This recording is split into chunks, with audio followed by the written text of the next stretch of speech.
ప్రభునందు సోదరి సోదరులకు ప్రభు అయిన యేసుక్రీస్తు వారి పేరిట ప్రేమపూర్వక వందనములు తెలియచేస్తుంటున్నాను. ప్రభునందు సోదరి సోదరులారా, దేవుని పరిశుద్ధ గ్రంథములో పరమగీతము 1వ అధ్యాయము 9-10 వచనాలు చదువుకుందాం.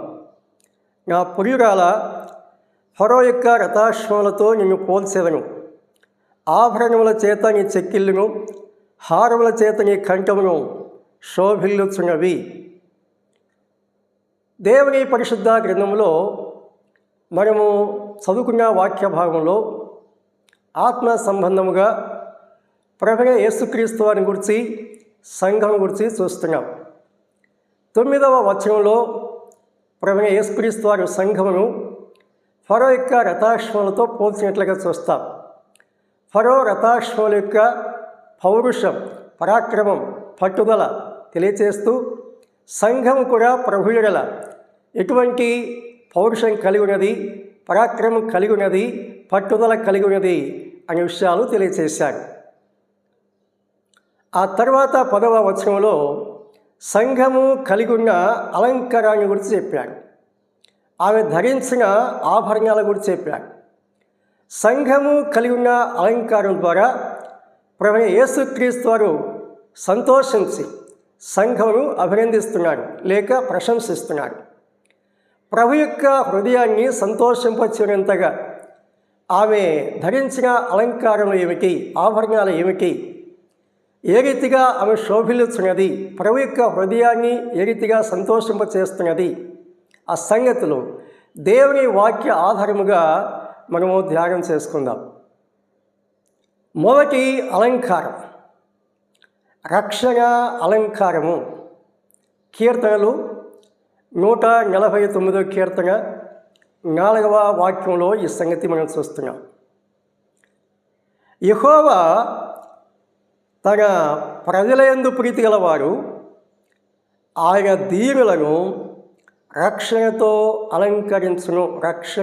అలంకరించును. ప్రభువైన యేసుక్రీస్తు వారు తన యందు విశ్వాసించిన వారిని దేని చేత అలంకరిస్తారు అనే సంగతి మనం గమనించినప్పుడు రక్షణ చేత అలంకరిస్తారు అని ఈ వాక్య భావంలో చూస్తున్నాం. రక్షణ అనగా శిక్ష నుండి విడిపించుట. మానవుడు జన్మను బట్టి, జీవితాన్ని బట్టి శిక్షకులోనే ఉన్నాడు. ఈ లోకము విడిచిన తర్వాత దేవుని యొక్క తీర్పులోనై ఆ తర్వాత నిత్య నాశనానికి వెళ్ళటానికి సిద్ధంగా ఉన్నాడు. ఇది మానవుని యొక్క పాప ఫలితం. అయితే పరలోకపు దేవుడు మానవుని ప్రేమించి యేసుక్రీస్తు నామమున ఈ లోకములో పరిశుద్ధుడిగా జన్మించి, పరిశుద్ధముగా జీవించి, సర్వలోక మానవుల పక్షంగా మానవులు పొందవలసిన శిక్షను యేసుక్రీస్తు వారి భరించి శిలువలో రక్తము చిందించి చనిపోయి సమాధి చేయబడి తిరిగి లేచి పరలోకానికి వెళ్ళిపోయాడు. ఎవరైతే తన పాపాన్ని గ్రహించి పాపుల రక్షకుడైన యేసుక్రీస్తు ప్రభువుని విశ్వాసించి, ప్రభువా నేను పాపిని, నా పాపాన్ని క్షమించి నీ రక్తంతో కడిగి నీ కుమారుడిగా, నీ కుమార్తెగా స్వీకరించని ఎవరైతే ప్రార్థిస్తారో ప్రభువు వారి పాపాలు క్షమిస్తాడు, వారి శిక్షను కొట్టివేస్తాడు, వారిని రక్షణ చేత అలంకరిస్తారు. ఈ రక్షణ నీవు పొంది ఉన్నావా లేదా తేటగా గ్రహించవలసిన అక్కడ ఎంతో ఉన్నది. ఎందుకంటే పాప ఫలితం చాలా భయంకరం, నిత్య నాశనం, అగ్ని గంధకములతో మండే గుండం. ఆ శిక్ష ఏ మానవుడు భరించలేరు. అయితే రక్షకుడు ఉన్నాడు, యేసుక్రీస్తు వారు పిలుస్తున్నాడు. ఆయన చెంతకు వస్తే, ఆయన విశ్వాసించినట్లయితే పాపాన్ని క్షమిస్తారు, ఆత్మరక్షణ దయచేస్తారు, దేవుని యొక్క రక్షణ చేత అలంకరిస్తారు. కాబట్టి ఆ రక్షణ పొంది దేవుని యొక్క రాజ్యంలో ప్రవేశించాలని దేవుడు ఈ సత్య సువార్త తెలియపరుస్తుంటున్నాడు. రెండవ అలంకారం, ప్రభువైన యేసుక్రీస్తునందు విశ్వాసం ఉంచిన వారి యొక్క అలంకారం. యేసుక్రీస్తు ప్రభువే వారి అలంకారము అనే సంగతి దేవుని వాక్యంలో మనం చూస్తున్నాం. గలతీ పత్రిక 3వ అధ్యాయము 26, 27 వాక్యాలు. యేసుక్రీస్తునందు మీరందరూ విశ్వాసం వలన దేవుని కుమారులై ఉన్నారు. క్రీస్తులోనికి బాప్తిసం పొందిన మీరందరూ క్రీస్తును ధరించుకొని ఉన్నారు. క్రీస్తులోనికి బాప్తిసం పొందిన మీరందరూ క్రీస్తును ధరించుకొని ఉన్నారు. వారేమి ధరించారు? యేసుక్రీస్తును ధరించారు. ఇతరులు వారిని చూస్తున్నప్పుడు వారికి ఎవరు కనిపిస్తున్నారు? విశ్వాసం వారి జీవితాల్లో యేసుక్రీస్తు ప్రభువే కనిపిస్తున్నాడు. అనగా వారి జీవిత విధానము యేసుక్రీస్తు ప్రభు వారిని పోలున్నది. యేసుక్రీస్తునందు విశ్వాసం ఉంచిన ప్రతి వారు కూడా ఎవరిని ధరించాలి, ఎవరిని కలిగి ఉండాలి, ఎవరు అలంకారంగా ఉండాలి అనే సంగతి దేవుని వాక్యంలో చూస్తున్నాం. మన అలంకారము క్రీస్తే, మన ఆభరణము క్రీస్తే, మన భూషణము క్రీస్తే అనే సంగతులు దేవుని యొక్క వాక్యంలో చూస్తున్నాం. కాబట్టి క్రీస్తును కలిగి ఉన్న జీవితాలు, క్రీస్తును ధరించిన జీవితాలు, క్రీస్తును అనుసరించిన జీవితాలు మనం కలిగి ఉండాలి. క్రీస్తును ధరించకయే మన అలంకారము అనే దేవుని యొక్క వాక్యంలో మనం చూస్తున్నాం. మూడవ అలంకారము ఉపదేశ అలంకారం. సామెతలు 1వ అధ్యాయం 8, 9 వాక్యాలు. నా కుమారుడా, నీ తండ్రి ఉపదేశం ఆలకింపుము, నీ తల్లి చెప్పు బోధను త్రోసివేయకుము. అవి నీ తలకు సొగసైన మాలికయు, నీ కంఠమునకు హారములనే ఉండును. దేవుడి ఈ వాక్య భావంలో తెలియచేస్తున్నాడు. నీ తండ్రి ఉపదేశము ఆలకింపుము, నీ తల్లి చెప్పు బోధను త్రోసివేయకుము. తల్లి తండ్రి పిల్లల క్షేమార్థమై మంచి ఉపదేశం చేస్తారు, మంచి మాటలు చెప్తారు. పిల్లలు ఏం చేయాలి? త్రోసివేయకూడదు. కొన్నిసార్లు వినటానికి, అనుసరించడానికి కష్టంగానే అనిపిస్తాయి, కానీ భవిష్యత్తులో అవి చాలా మేలు కలిగిస్తాయి. కాబట్టి తల్లి చెప్పే బోధ, తల్లికి చెప్పే ఉపదేశం, ఆజ్ఞ త్రోసివేయకుండా అనుసరించాలి అని దేవుడే తెలియపరుస్తున్నాడు. తల్లి తండ్రుల ఉపదేశం నిరాకరించినట్లయితే అది దేవుడి యొక్క ఆజ్ఞనే అతిక్రమించిన వారు అనే సంగతి కూడా ఇక్కడ పిల్లలు గ్రహించాలి. బాధ్యత గల తల్లిదండ్రులు, భక్తి గల తల్లిదండ్రులు తెలియచేసే విషయాలు చక్కగా వినాలి, అనుసరించాలి. అప్పుడే వారు దీవించబడతారు అనే సంగతి దేవుని యొక్క వాక్యంలో మనం చూస్తున్నాం. 6వ అధ్యాయము 20, 21 వచనాలు కూడా ఈ సంగతులు మనం చూస్తాం. 4వది పరిశుద్ధ అలంకారం.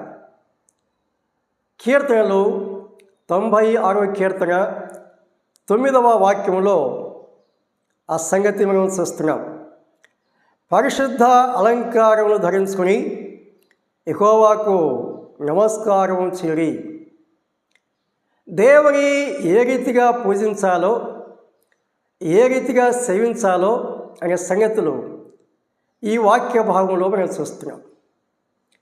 దేవుడు పరిశుద్ధుడు కాబట్టి ఆయన పిల్లలు ఎలాగుండాలి, ఆయనను ఎలా సేవించాలి అనే సంగతులు దేవుని వాక్యంలో మనం చూస్తున్నాం.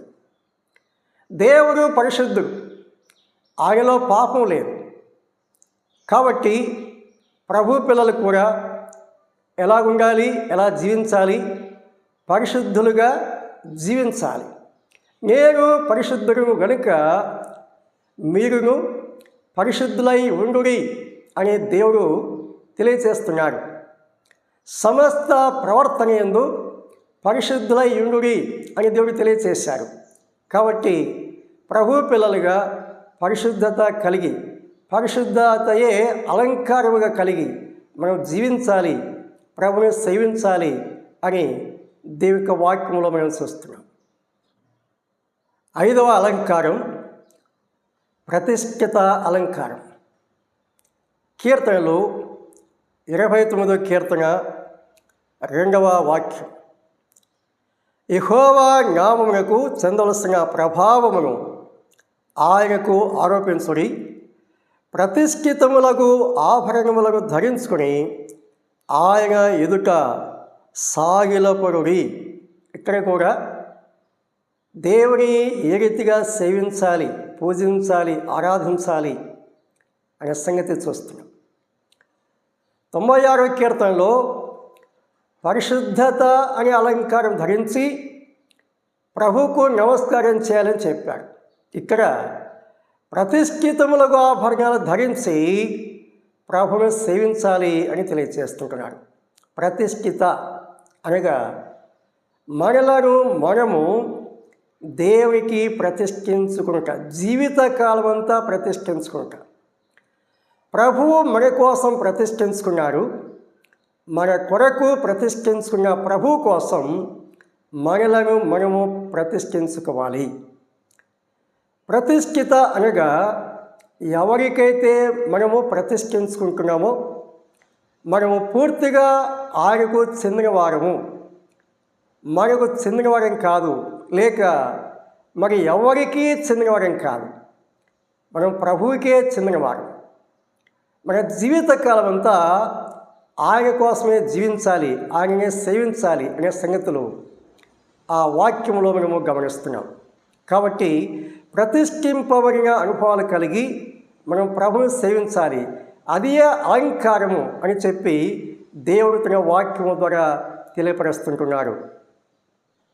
6వదిగా జ్ఞాన అలంకారము.